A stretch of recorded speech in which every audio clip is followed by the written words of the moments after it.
Gregory Keene turns the next page on the dossier on Dumetrius.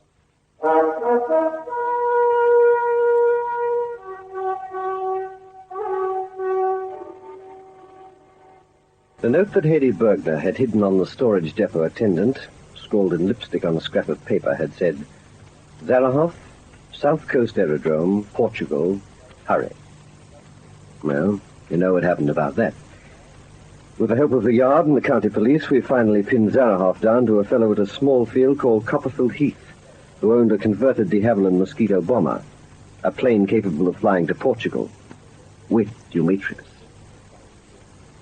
We told the police at Maidstone how to cope, and instructed them to get to Copperfield Heath at the double and watch out for trouble.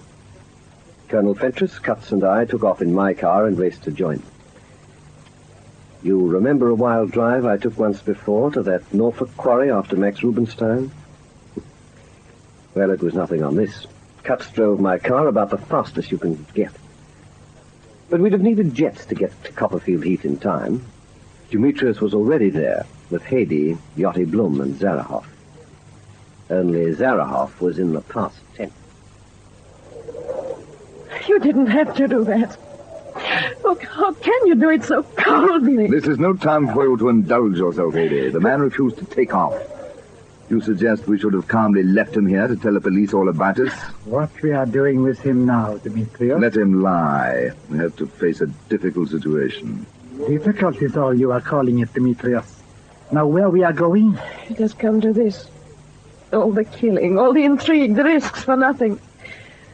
We end at this lonely aerodrome, penniless, with Gregory Keene on his way here if he's alive. Why should Keene be on his way here, Hedy? He has followed us everywhere else. Why should he follow us to Copperfield Heath? Until 3 hours ago, no one knew of it but me. No one knew about the loot at Victoria, but Keene found out, took the loot, and gave us this rubbish in its place. Look what you've murdered and butchered for. Look at it. Bundles and bundles of worthless paper. How are we to escape now? Yeah, Dumetrius, how we are escaping now? Keene has beaten us, that I grant you. But we three can still get out of England, if you both do as I say. Maybe we are doing what you say too long. Maybe we're doing better not to listen anymore. Yachty, I have no wish to saddle myself with passengers now. Alone, I am certain of eluding pursuit. With you and Hedy, I have only an even chance. Would you like to join Zarahoff there on the ground? I'm wishing we had stayed in Berlin. You would do well to remember that I am still in command, and without me you have no chance at all. But what are we going to do? Get in the car and return to London. Where we came? No. Back into the car. We'll choose a different route from the map. What about Zarahoff? Can you think of any reason why we should drive about the countryside with a corpse? Leave him here to be found. He's no longer any concern of ours. And the trunk of forged money? We'll leave that to be blown about. At least we can leave a picture here to bewilder the first morning arrivals. A dead man in a trunk of worthless notes. In a way, it symbolizes our entire adventure in England. Well, back to the car.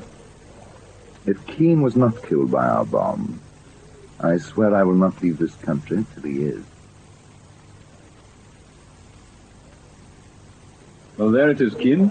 The Maidstone chaps were too late, and so were we. So it would seem, Colonel Fentress. This fellow dead is Zarahoff, I imagine. Oh, what happened here? There must have been a moment of high drama for our man Dumetrius. The plane's in perfect order. Its motors are warm. Look what we found. Pilot with a paratroop knife through the chest, and a trunk full of forged currency blowing about the field. You know, Dumetrius must have conceived quite an antipathy for you by now, Keene. I feel quite an antipathy for Dumetrius. It looks as though Zarahoff wanted to be paid in advance. They offered him some of our bogus dollars, and he refused to fly them. Perhaps he thought he was being imposed upon. And the result was this tableau before us. Rather striking. I agree with you. The picture is striking. The fellow is still to be caught. He shouldn't give us much trouble now.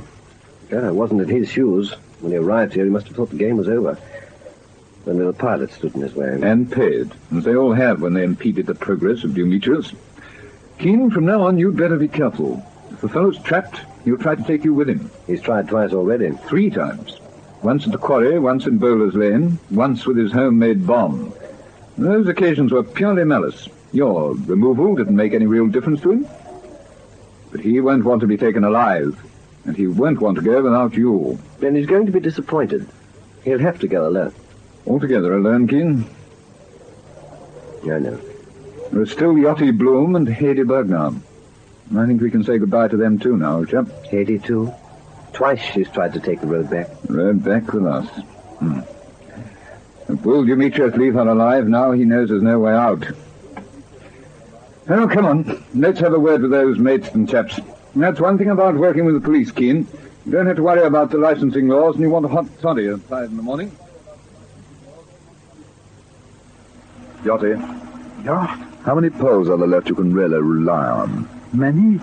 Maybe 12, maybe 15.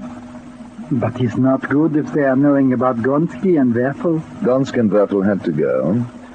Now they're at the bottom of the Thames. There's no reason why your men should connect their disappearance with us, but one of them must find us a hiding place. Hiding places is costing money, We Dumetrius. can still draw on our original funds. There's not much left. There's enough. The Poles will be given to understand we have the loot, and they'll be paid handsomely before we leave. But now? Where are we going now? To the warehouse, Hedy. From the warehouse, I shall stop the ship sailing. If we try to escape by the ship immediately, it will be searched. We know that. We hide on our return in the warehouse, and as soon as Yachty's Poles deliver, we move to whatever place they find for us. In 2 weeks, it should be safe to go back to the ship and leave. In those 2 weeks, some way of concealing us on the ship must be found. Yes, but how? Hedy, will you stop this parrot-like questioning? There are 50 ways to hide on a ship given time. A packing case deep in the hold, in an empty fuel tank, down in the bilge even. This is how we end. Scurrying like rats from a terrier, having failed. Would you prefer to give yourself up, Hedy? Would you prefer to save yourself by betraying us? Why should you say that? If we're caught, I must hang with you. Do you have to torture me now, of all times? These are the times when one examines every possibility, Hedy, when one is in retreat. This has been an interlude. We're still strong in Europe, here in England, in the existing cell in South America. What's one failure? We begin elsewhere and return to the attack. But we still have to survive for 2 weeks. In London, where one after another of our holes has been stopped up. What will you do in that time? Oh, you asked me that, Hedy? You asked me how I will occupy myself in the next 2 weeks. Dottie, perhaps you would like to enlighten her. I am not knowing. Then let me tell you. In an hour, we'll know whether or not Gregory Keene blew himself to pieces earlier today. And if he did not, I shall devote the next 2 weeks to his destruction. Previous to this, it was merely amusing to dispose of him. It seemed the best way to get him out of your mind, Hedy. But now we have a score to settle. Killing Keene will not help us to escape. I'm no longer interested in such technicalities. When Zarahoff shone the light on that forged $20 note, in that instant I knew that Keene had to die by my hand. We're approaching Stamford, Yachty. Turn north at the next junction, so we won't have to drive through the town. Well, Keene, now that we are back here at headquarters, the next problem would seem to be, where is Dumetrius hiding now? I think we can relax and let that look after itself. For one thing, the ships are covered. 2, there must be a limit to the number of bolt holes they can use. 3, we must be running out of money, having spent freely and having counted on that £1 million. And 4, Hedy is bound to have one more attempt to betray him, having done so twice already. If she's left alive to do so. Keene, I didn't say so before, but it occurred to me that the first attempt, the note in Eustace Manning's pocket, could have been part of the plan to get you to Bowler's Lane. Don't worry, Colonel, I thought of that too. But not after her second communication, the lipstick scrawl left with the attendant at Shaftesbury Avenue. Yes, we can draw a good many inferences from that, Keene. She's desperate.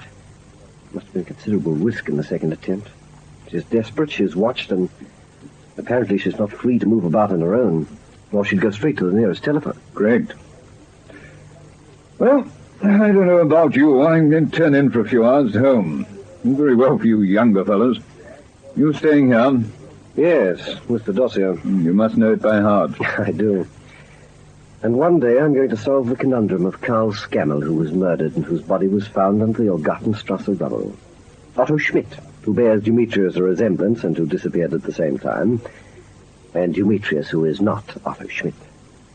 It's here somewhere in the dossier. All I have to do is put my finger on it. Keen, if you hadn't hit on it by this, are you likely to? There's nothing new in the dossier.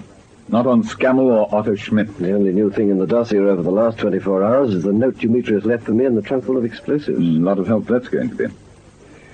Well, all we can do at the moment is hand over to Frayne. Let his men keep a routine watch for Dumetrius and wait for another word from Hedy Bergnar. And we'll hear from her. I'll stake my life on it, Colonel. Before the week's out, we'll have heard from Hedy Bergnar. And when we do, this time the chase will be over.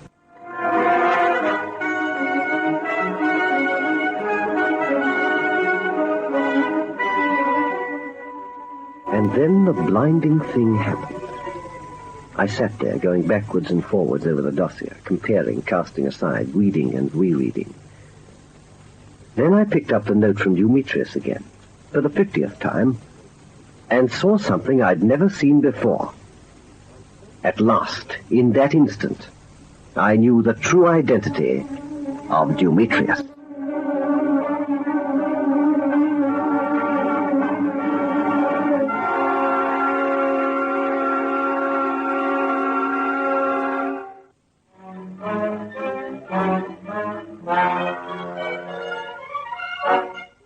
Who is Dumetrius? Listen for the next chapter in this story of suspense. Dossier on Dumetrius.